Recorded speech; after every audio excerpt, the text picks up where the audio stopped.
খাব্বাবের শাহাদাতের ঘটনা এত কঠিন, তরবারি দিয়া খুসায়, বর্ষা দিয়া খুসায়, তারপরও আল্লাহরে ছাড়ে না, নবীরে ছাড়ে না, কোরআন ছাড়ে না, কোরআন ছাড়ে না, ইসলাম ছাড়ে না, লা ইলাহা ইল্লাল্লাহু মুহাম্মাদুর রাসূলুল্লাহ কালিমাটা ছাড়ে না। এমন কঠিন মুসিবতের ভেতর দিয়া, এমন কঠিন শাস্তির ভেতর দিয়া শাহাদাতকে বরণ করে নিয়েছে। ওয়া মিনান নাসি মান ইয়াশরি নাফসাহু বিতিগা মারদাতিল্লাহ ওয়াল্লাহু রাউফুম বিল ইবাদ। সাহাবায়ে কেরাম আল্লাহকে রাজি করার জন্য জীবন দিয়া দিছে, শাহাদাত বরণ করেছে। আমাদেরকে প্রস্তুত থাকা লাগবে, আল্লাহর কোরআনের জন্য জীবন দিতে হয় তো জীবন দেওয়া লাগবে। মুসলমান কেন আমরা কোরআন নিয়ে এত বাড়াবাড়ি করি, এত লাফালাফি করি? কথায় কথায় কোরআনের কথা কয়, কথায় কথায় সুন্নাহর কথা কয়, কথায় কথায় আমরা ইসলামের কথা কয়। ইসলামী অনুশাসনের দাবি কেন, ইসলামী আইনের দাবি কেন, সংবিধান কোরআন হোক এ দাবি কেন করি? কারণ একটাই, আল্লাহ তাআলা বলে কোরআন যারা ছেড়ে দিয়েছে, কোরআন থেকে যারা দূরে চলে গেছে, আল্লাহ তাদেরকে সংকটময় জীবন উপহার দেয়। ওয়ামান আরাদা আন যিকরি ফাইন্না লাহু মাঈশাতান দানকা। আল্লাহ বলে যারা কোরআন ছেড়ে দিয়েছো, ব্যক্তিগত জীবন থেকে নিয়া পারিবারিক জীবনে কোরআন নাই, সামাজিক জীবনে কোরআন নাই। এ মুসলমান, শেষবার 2 মিনিট শোনো। আল্লাহ বলে যারা কোরআন ছেড়ে দিয়েছো, কোরআন থেকে বিমুখ হয়ে গেছো, ব্যক্তিগত জীবনে কোরআনের সাথে কোনো সম্পর্ক নাই, পারিবারিক জীবনে কোরআনের সাথে কোনো সম্পর্ক নাই, সামাজিক জীবনে কোরআনের সাথে সম্পর্ক নাই, রাষ্ট্রীয় জীবনে আদালতে কোরআনের সাথে সম্পর্ক যাদের নাই, ফাইন্না লাহু মাঈশাতান দানকা। আমি আল্লাহ তাদের জীবনকে সংকটময় করে দেব। শুধুমাত্র এই জীবনটাই সংকটময় হবে না। সংকটময় মানে কি? রাস্তা বানাইবা, ব্রিজ বানাইবা, কালভার্ট বানাইবা, অনেক উন্নত করবা, অবকাঠামোগত উন্নয়ন কইরাও পালাবার রাস্তা পাইবা না। ব্রিজ বানাইবা, ব্রিজ দিয়া পালাইতে পারবা না। মাঈশাতান দানকা মানে রাস্তা বানাইবা, রাস্তা দিয়া পালাইতে পারবা না। পালাইতে চাইলেও আসমানে ওঠা লাগবে, হেলিকপ্টার দিয়া পালাতে হবে। আল্লাহ তাআলা বলে এমন সংকটময় করে দেবো, পালাবার রাস্তাও নাই। ভারত লাইছে, এখনো পর্যন্ত ভারতের সাংবাদিকরাও খুঁজে পায় না। আর আমাদের দেশের নেতারা নেতা হইতে পারলে মাসে 40 দিন হেলিকপ্টার দৌড়ায়, মাসে 50 দিন বিদেশে দৌড়ায়। কথা কোন ঠিক কিনা? মাসে 1 দিন অফিস করে না। আশ্চর্যের বিষয়, কি ব্যাপার, তুমি অফিস করো না কেন? সাঈদ বিন আমর আল জুমাহি বলে, আমিরুল মুমিনিন, আমার একটা মাত্র কাপড়। জোরে কোন, কাপড় কয়টা? আর জোরে কোন না। আমার দেশের নেতারা একদিন কাপড় পরলে নাকি পরের দিন আর পরে না। এক কাপড় একদিন পরে তো দ্বিতীয় দিন আর কাপড়টা পরে না, এমন নেতা বাংলাদেশে আছে না নাই? জোরে কোন। আমিরুল মুমিনিন, আমার একটা মাত্র কাপড়, সপ্তাহে 1 দিন আমি ধৌত করি, মাসে 1 দিন আমি ধৌত করি। যেই দিন আমার কাপড় ধৌত করি, মোটা কাপড় শুকায় না, যার দরুন আমি অফিস করতে পারি না। আমিরুল মুমিনিন 4 নম্বর জন দাঁড়ায় কয়, আমিরুল মুমিনিন, আমাদের নেতা মাঝে মধ্যেই অজ্ঞান হয়ে যায়, জ্ঞান হারায়া লুটে ফুটে পড়ে যায়। অজ্ঞান যদি হয়ে যায় কোন নেতা, তো তার নেতৃত্বে দুর্বলতার প্রমাণ হয়। আই সাঈদ বিন আমর আল জুমাহি, বলো তুমি অজ্ঞান হয়ে যাও কেন? এই কথাটাই বলা উদ্দেশ্য ছিল। সাঈদ বিন আমর আল জুমাহি বলে, আমিরুল মুমিনিন, এমন একটা ঘটনা মনে পড়ে যায়, যে ঘটনা পড়লে আমি আমার জ্ঞান ধরে রাখতে পারি না। মাঝে মধ্যে আমি অজ্ঞান হয়ে মাটিতে পড়ে যাই, কারণ আমি তখন মুসলমান ছিলাম না। মক্কায় খবর হয়ে গেছে নবীর এক উম্মত খাব্বাবকে গ্রেফতার করা হয়েছে। মক্কার খোলা মাঠে সোলাই চড়ানো হবে, নওজোয়ান কাফের যুবক হিসাবে দেখার জন্য আমিও ময়দানে হাজির হয়ে গেলাম। গিয়া দেখলাম হযরতে খাব্বাব রাদিয়াল্লাহু আনহুকে গাছের সাথে বাইদা রাখছে। আবু জাহাল খাব্বাবকে বলে, খাব্বাব, বল তোরে ছেড়ে দেবো, শুধুমাত্র তুই বল তোরে ছেড়ে দেবো। মুহাম্মদ নবীরে যদি পাই তোর জায়গায় সলাই চড়াবো, আর তুই এটাতে সমর্থন করিস কিনা বল। নবীর উম্মত ভালো করে শোনো। তখন হযরতে খাব্বাব চিৎকার মেরে বলে, আরে আবু জাহাল, কইলি কি তুই, কইলি কি? আমার কলিজার টুকরা মুহাম্মদ নবী থাকে মদিনায়, আমি থাকি মক্কায়। যদি আমি খবর পাই আবার নবীর পায়ের ভেতরে একটা কাঁটা বিচ্ছে, আমি খাব্বাব মদিনায় শুনলে কলিজা পাইটা মারা যাবো। আমার নবীর পায়ে কাঁটা দিবে, সেটা আমি সহ্য করতে পারবো না। কেন? কই নবীরে কলিজার থেকে বেশি মহাব্বত করে, নবীরে জীবন থেকে বেশি মহাব্বত করে। আমার নবীর সাহাবায়ে কেরাম এমনই ছিল, আমার নবীর পায়ে পায়ে পায়ে কাঁটা বিঁধবে সেটা সহ্য করতে পারতো না। ও নবীর উম্মত, আশিক রাসূল যদি প্রমাণ দিতে চাও, সত্যিকার অর্থে যদি প্রমাণ করতে চাও আমি নবীর আশিক, তাহলে 103 বছর বয়সের বুড়া শাইখুল ইসলামের মতো প্রমাণ দেওয়া লাগবে। শরীরে শক্তি নাই কিন্তু মনোবল আছে, ইমানি শক্তি আছে, রাসূলের প্রেম আছে। বুখারীর দরজ বন্ধ করে শাপলা চত্বরে চলে আসছে। এভাবেই প্রমাণ করতে হবে নবীর আশিক আমরা। বিগত দিনে নবীর বেঈমান নাফরমান নাস্তিক বেঈমানকে ছাড় দেয় নাই। সাহাবাকে নবীর দুশমনেরা জমায়েত করেছিল, তাদেরকে আমরা দূরে সরিয়ে দিছি, তাদেরকে পরাস্ত করেছি। সামনের দিনে পরিষ্কার থাকা লাগবে।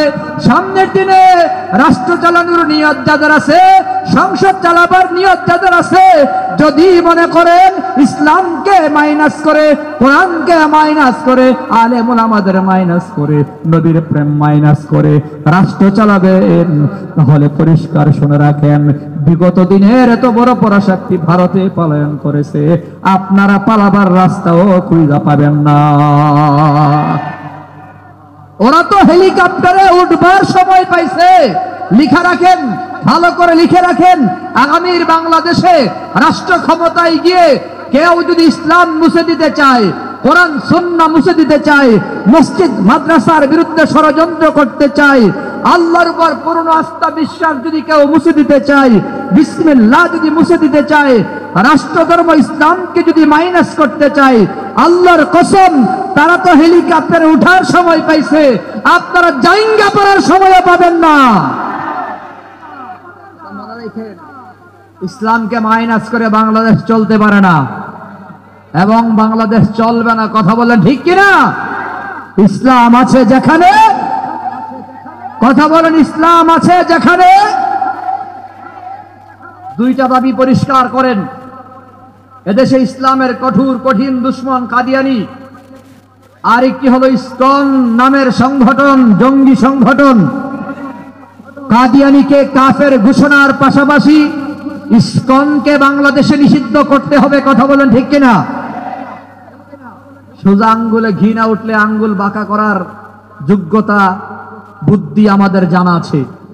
অ্যান্টিনিম সরকারকে বলতে চাই, হাজারো জীবনের বিনিময়, রক্তের বিনিময়, আলেম ওলামাদের নাহে তাকবীরের বিনিময়, আরে যারা পালিয়েছে তাদের অডিও বক্তব্য রেকর্ড ভাইরাল হয়েছে। এরা বলেছে আমরা শুধু রাজপথে সাদা দাড়ি টুপিওয়ালা জুব্বাওয়ালা শুধুমাত্র আলেম ওলামাদেরকেই দেখছি, বড় বড় জুব্বা পরা টুপিওয়ালারাই ময়দানে দেখছি। তারা আলেম ওলামার টুপিওয়ালা জুব্বা দেখা তারা পালিয়েছে। বুঝা গেছে এই অভ্যুত্থানে টুপি আর দাড়ির বিনিময় হয়েছে, আল্লাহর নুসরতের বিনিময় হয়েছে, ইসলামী জাগরণের মাধ্যমে হয়েছে। অতএব আগামী দিনে যদি ইসলামকে মাইনাস করার চেষ্টা করা হয় তাহলে তাদের মতোই পালাতে হবে। সময় পাবেন খুব কম, তারা পাইছে 40 মিনিট, আপনারা পাবেন 40 সেকেন্ড। ইন্টারিম সরকার ভালো হয়ে যান। আল্লাহ আমাদের বুঝার তৌফিক দেন, সবাই বলি আমিন। ইসলামের বিরুদ্ধে কোন ষড়যন্ত্র আমরা গ্রহণ করব, সমর্থন করব, আমরা মেনে নেব। সাবধান, কোরআনের পক্ষে আমরা থাকব ইনশাআল্লাহ। আমাদের বহু আলেমকে কোরআন থেকে দূরে সরাইয়া নেওয়ার জন্য জেলখানায় ঢুকিয়ে দিছিল। এর মধ্যে আমার এক বন্ধুবর মুফতি ওবাইদুল্লাহ আল মাদানী, ব্রাহ্মণবাড়িয়ার, আপনাদের এখানেই জমা পড়াই, তিনি কমলাপুরে জেলখানায় ঢুকাইছে। কোরআনের কথা বলে, এজন্যই তো ঢুকাইছে। আল্লাহর ফজল এবং করম, জেলখানায় বৈশা কোরআনের হাফেজ হয়ে গেছে। আল্লাহু আকবার বলেন না। শেষ করে দেই কথাটা। 4 নম্বর অভিযোগ, অজ্ঞান হয়ে যায়। কেন অজ্ঞান হয়ে জানেন? খাব্বাবকে প্রশ্ন করেছে, এই খাব্বাব, মুহাম্মদ নবীকে শোলাই চড়ানো হবে যদি তুমি রাজি হও। আল্লাহর কসম, মুহাম্মদ নবীর পায়ে কাটা বিঁধবে আমি সহ্য করতে পারবো না। সর্বশেষ আবু জাহাল জিগায়, আচ্ছা তোমার শেষ প্রান্তে কোনো চাওয়া আসেনি মরণের আগে?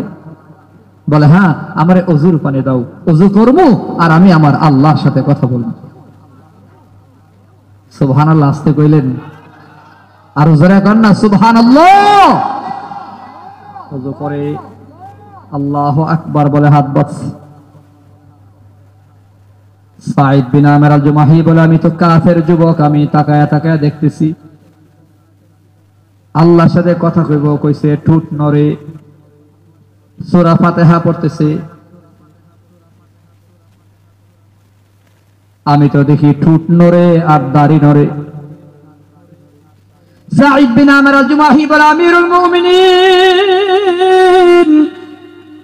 আমি দেখতেছি ঠুট নড়ে, জিহ্বা নড়ে, দাড়িটাও নড়ে। তার মানে সে তার মালিকের সাথে কথা বলতে আছে। আশ্চর্যের বিষয় হলো, সামনে তো কাউরে দেখি না,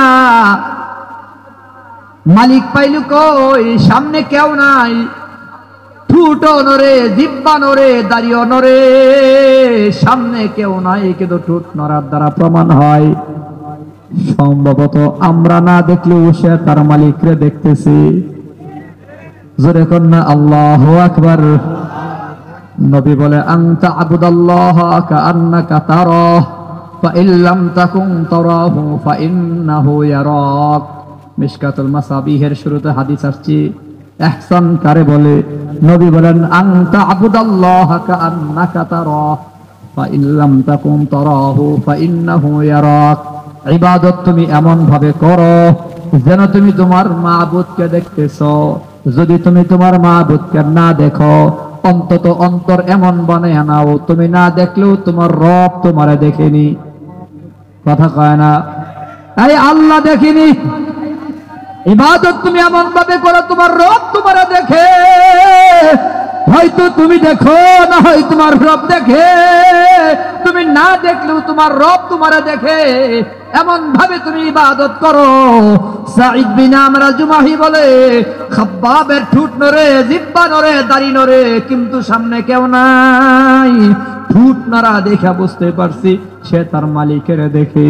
এ মালিকটা কই আমি তালাশ করতে লাগলাম। আশ্চর্যের বিষয় হলো, তিনি সালাম ফিরায়া খাব্বাব বলতেছে, আবু জাহাল, আমি সালাম ফিরাইয়া দিলাম, তাড়াতাড়ি করে নামাজটা শেষ করে দিলাম, সুন্দর করে নামাজটা পড়তে পারলাম না, আরো সুন্দর করে নামাজ পড়তে পারলাম। আমার নামাজটাকে সুন্দর বানাইতে পারি নাই, কারণ সুন্দর বানাইতে গেলে সেজদা লম্বা দেওয়া লাগে, রুকু লম্বা করা লাগে, বৈঠক লম্বা করা লাগে, কিয়াম লম্বা হওয়া লাগে, কারাত লম্বা হওয়া লাগে। এত লম্বা কারাত, লম্বা রুকু, লম্বা সেজদা, লম্বা বৈঠক নিয়ে যদি নামাজ আদায় করি, তাহলে তোরা মনে মনে ভাববি মুসলমান বোধহয় মৃত্যুরে ভয় পায়। না না, মুসলমান মৃত্যুরে ভয় পায় না। তোরা ভাববি নবীর উম্মত বোধহয় মৃত্যুরে ভয় পায়, শোলাই চড়াইয়া দিবি, এই হয়ে বোধহয় আমি সালাম ফিরাই না।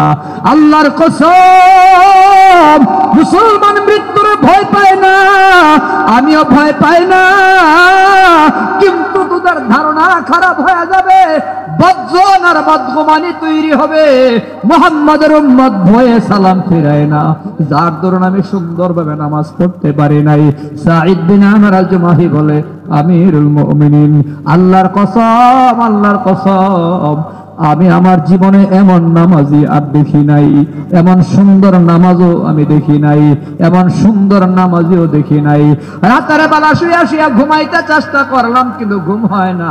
বারে বারে আমার নজরে চলে আসে খাব্বাবের কেমনে শাহাদত করলো। খাব্বাবের নামাজ দেখলাম, বারবার চোখে ভাসে। খাব্বাবের দাড়ি নড়ে, ঠোঁট নড়ে, মালিকের সাথে কথা কয়, মালিকের পায় না, কোন মালিককে দাঁড়াইয়াছিল সামনে। তালাশ করে করে করে করে করে করে আমি আমার মালিক আল্লাহরে পাইয়া গেছি। কালিমা পরে মুসলমান হয়ে গেছি।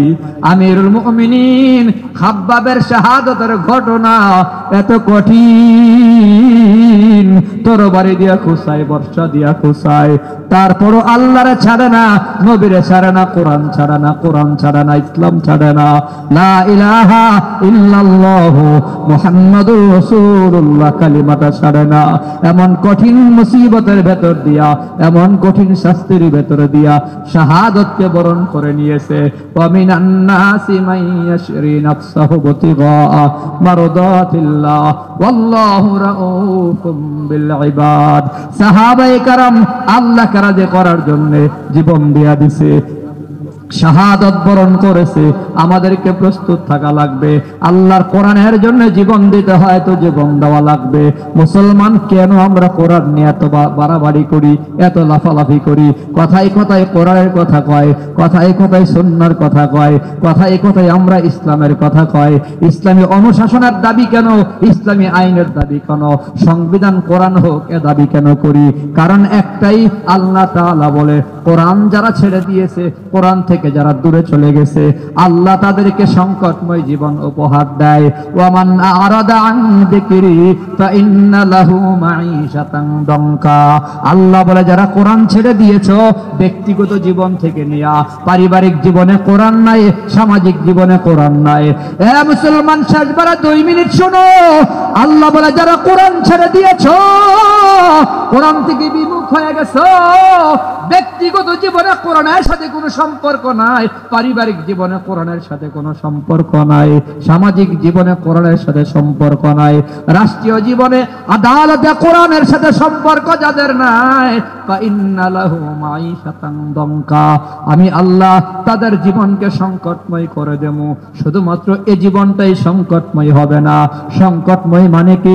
রাস্তা বানাইবা, ব্রিজ বানাইবা, কালভার্ট বানাইবা, অনেক উন্নত করবা, অবকাঠামোগত উন্নয়ন কইরাও পালাবার রাস্তা পাইবা না। ব্রিজ বানাইবা, ব্রিজ দিয়া পালাইতে পারবা না। মাঈশাতান দানকা মানে রাস্তা বানাইবা, রাস্তা দিয়া পালাইতে পারবা না। পালাইতে চাইলেও আসমানে ওঠা লাগবে, হেলিকপ্টার দিয়া পালাতে হবে। আল্লাহ তাআলা বলে এমন সংকটময় করে দেব, পালাবার রাস্তাও নাই। ভারত লাইছে, এখনো পর্যন্ত ভারতের সাংবাদিকরাও খুঁজে পায় না। আমরা তো জানি না, তারাও জানে না আছে যে কই, মুদির ঘরে না কার ঘরে আল্লাহই জানে। কোরআন থেকে দূরে সরে যাবা, কোরআন থেকে মুখ ফিরাইয়া দিবা, আল্লাহ বলে জীবন হবে সংকটময়। ওয়া নাহশুরুহু ইয়াওমাল কিয়ামাতি আমা। আল্লাহ বলে হাসরের ময়দানে আমি আল্লাহ তোমাদেরকে অন্ধ বানায়া দেব। লোকেরা প্রশ্ন করবে, রব্বি লিমা হাশারতানি আমা। ও আল্লাহ, অন্ধ বানায়া দিলা কেন? ওয়াকাদ কুনতু বাসীরা। আমাদের তো চোখ আছিল, চোখ দিয়া নদী দেখতাম, সমুদ্র দেখতাম, কক্সবাজার দেখতাম, ঢাকা দেখতাম, চিড়িয়াখানা দেখতাম, কত কিছু দেখতাম, কিন্তু আজকে অন্ধ বানায় দিছ কেন? চোখ আছিল।